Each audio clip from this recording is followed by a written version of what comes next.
అయ్యో రామ, ఈ నడుమ ఎవ్వల్ని మందలిచ్చినా ఒకటే డౌట్ అడుగుతున్నారు. ఇప్పుడు నోట్లు రద్దు చేసిరు కదా, ఇక నల్లపైక మొత్తం పోయినట్టేనా? అవినీతి అంతమవుతుందా? దేశం బాగుపడుతుందా అని. మీ లెక్క నేను కూడా లైన్లో నిలబడి పైసలు తెచ్చుకున్నదాన్ని. గత పెద్ద ముచ్చట్లు మనకేం తెలుస్తాయి కదా. కానీ అందరు డౌట్లను తీరుస్తందుకు ఈ వార్త తెచ్చినాం. ఇన్నాక ఇట్లనా అని నోరు తెరవకుండ్రి. అంతా మన మంచికే అనుకుంటే పైకి మంచిది. బర్రెకు తెల్ల రంగేస్తే ఆవైతదా? కాదు కదా. నల్లపైకం ముచ్చట కూడా గంతే.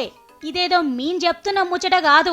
బ్యాంకుల వాడి తెల్లగైతాందని ముడుస్తుండ్రు గాని మళ్ళా ఎప్పటి లెక్కనే అయితదట. అదేంది, బ్యాంకులు వేసినాక తెల్లగైనట్టే కదా అని మీకు డౌట్ రావచ్చు. బ్యాంకులు వేసినోళ్ళు అట్లనే ఉంచుతారా?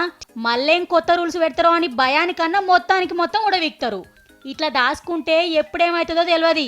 ఆ పైకంతోని బంగారం కొంటారు, భూమి జాగాలు కొనుక్కుంటారు, రియల్ ఎస్టేట్ దందాలు చేస్తారు. ఇక ఇప్పుడు ఏడున్నట్టు నల్లపైకం నోట్లు పోయి వస్తువుల రూపంలోకి వస్తుందన్నట్టు. మరి కష్టపడి సంపాదించిండ్రా లేకపోతే నల్లపైకంతో కొనుక్కుంటుండ్రా అని తెలుసుకునుడు అంత ఈజీ కాదట. నోట్ల రద్దుతోని నల్లపైకం పోదని శేఖర్ రెడ్డి అన్న సంటోళ్ళని చూస్తుంటే కూడా గట్లనే అనిపిస్తుంది.